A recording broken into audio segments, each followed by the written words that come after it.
Today, we're jumping into one of the most important rivalries in all of American history. I'm talking about the massive political fight between Thomas Jefferson and his distant cousin, John Marshall. This wasn't just a family squabble, it was a clash of two totally different visions for America, and it ended up shaping the very government we have today. Now, picture this. It's 1801, and after one of the nastiest election campaigns you can possibly imagine, Thomas Jefferson stands up to give his first inaugural address, and he says this: "We are all Republicans, we are all Federalists." It sounds great, right? A real call for everyone to just get along and heal the divided nation. But, was it really that simple? Because that brings up a pretty big question.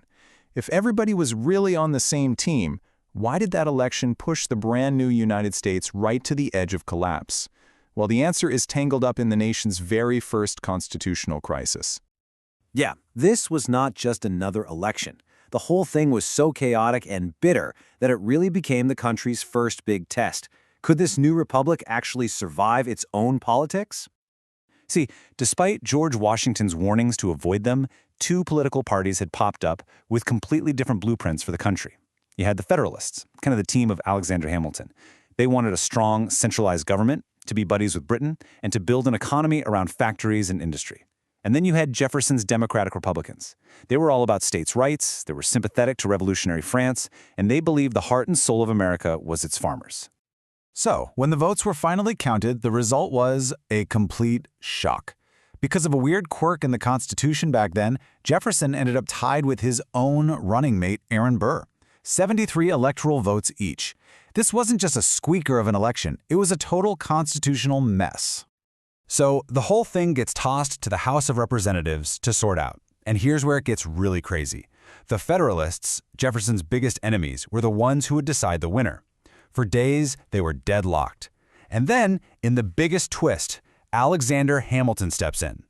Now, Hamilton couldn't stand Jefferson, but he thought Aaron Burr was a completely unprincipled man and way more dangerous. So Hamilton actually convinced his fellow Federalists to back Jefferson, finally making him president. And that's why this moment is so incredibly important. In spite of all the anger and the crisis, power was handed over peacefully from one party to its rival for the very first time. People call it the Revolution of 1800 because it proved this young American experiment might actually work. It could bend without breaking. All right, so Jefferson finally has the presidency. Now he can get to work. His goal? To start taking apart the Federalist system he'd been fighting for years and build his own version of America, one with a much smaller, more limited government. And this is where you really see the two sides of Jefferson. You've got the idealist and you've got the pragmatist. He followed through on his promises, for sure. He shrunk the military, cut a bunch of federal jobs, and got rid of taxes nobody liked. But he also knew a good idea when he saw one. In a pretty stunning move, he kept Hamilton's national bank and his debt plan, the very Federalist policies he used to rail against. He realized that for his dream of a nation of farmers to work, it needed to be financially stable. And ironically, the Federalist system gave him that stability.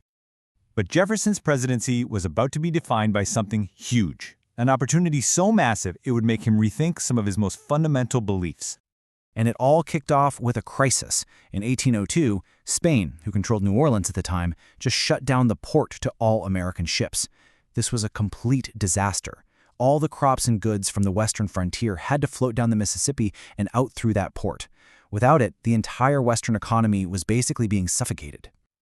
Jefferson knew he had to do something, and fast. So he sent a couple of guys over to France, which had just gotten the territory back from Spain, with a very specific mission. Offer them up to $10 million to buy the city of New Orleans. That's it. Just secure the port.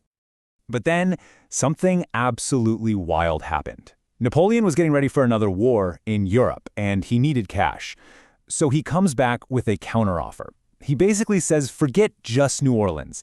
For $15 million, you can have the whole thing, the entire Louisiana territory. It was a mind-boggling deal that would literally double the size of the United States overnight. And right there was Jefferson's ultimate problem. This amazing opportunity flew directly in the face of his core principles. He was a strict constructionist. He believed if the Constitution didn't explicitly say you could do something, then you couldn't. And you can bet the Constitution said nothing about a president buying a foreign empire. So what do? In the end, he decided the country's future was more important than his own principles, and he made the deal.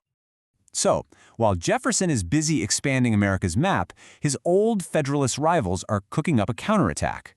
They were going to fight back from the one part of the government they still had a grip on, the courts. And their whole plan hinged on one man, Jefferson's own cousin, Chief Justice John Marshall. Yep, enter John Marshall. He was appointed Chief Justice by John Adams in the last few days of his presidency. Marshall was a die-hard Federalist and a fierce political opponent of Jefferson. He basically saw the Supreme Court as the last Federalist fortress, and he was determined to use it to protect and expand the power of the national government. Marshall got his chance with a case called Marbury v. Madison. Right before Adams left office, he made a bunch of last-second judicial appointments. People called them the Midnight Judges. But when Jefferson became president, he told his Secretary of State, James Madison, don't bother delivering those official papers. While one of the guys who got stiffed, William Marbury, decided to sue for his job. And Marshall's ruling on this was, well, it was pure genius. Just an incredible political move. First, he said, yes, Marbury absolutely has a right to his job. That made the Federalist happy. But then came the twist. He said the law that gave the Supreme Court the power to force Madison to hand over the job was actually unconstitutional. So the court's hands were tied. It was brilliant. He lost the tiny political battle on purpose so he could win a much, much bigger war. And that massive power, he claimed, is called judicial review. This was the first time the Supreme Court ever flat-out declared a law passed by Congress to be unconstitutional. It established the court as an equal branch of government with the final say on what the law is. So sure, Jefferson won the fight over one guy's job, but Marshall had just won the war over the very power of the federal government itself. And Marshall was just getting started. For the next 3 decades, as Chief Justice, he kept issuing these huge landmark rulings, and every single time they strengthened the power of the federal government over the states. He basically cemented his Federalist vision into American law, and it lasted long, long after the Federalist Party was gone. So, when you look back, what's the real legacy of this huge rivalry? Well, Jefferson and Marshall left behind 2 very different and in a lot of ways competing ideas about America that we are still wrestling with today. The difference is pretty stark, isn't it? You've got Thomas Jefferson, the guy who preached about small government, but then used incredible executive power to double the size of the country. He created an empire of liberty, as he called it.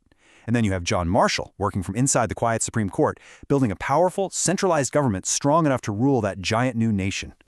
And that kind of leaves us with the big question. Who actually won? You know, Jefferson made America bigger, but Marshall made America's government stronger. It was this constant push and pull between expansion and control, between the rights of states and the authority of the federal government. And if you listen closely to our political debates today, you'll realize their argument never really ended. It's still at the very heart of American politics.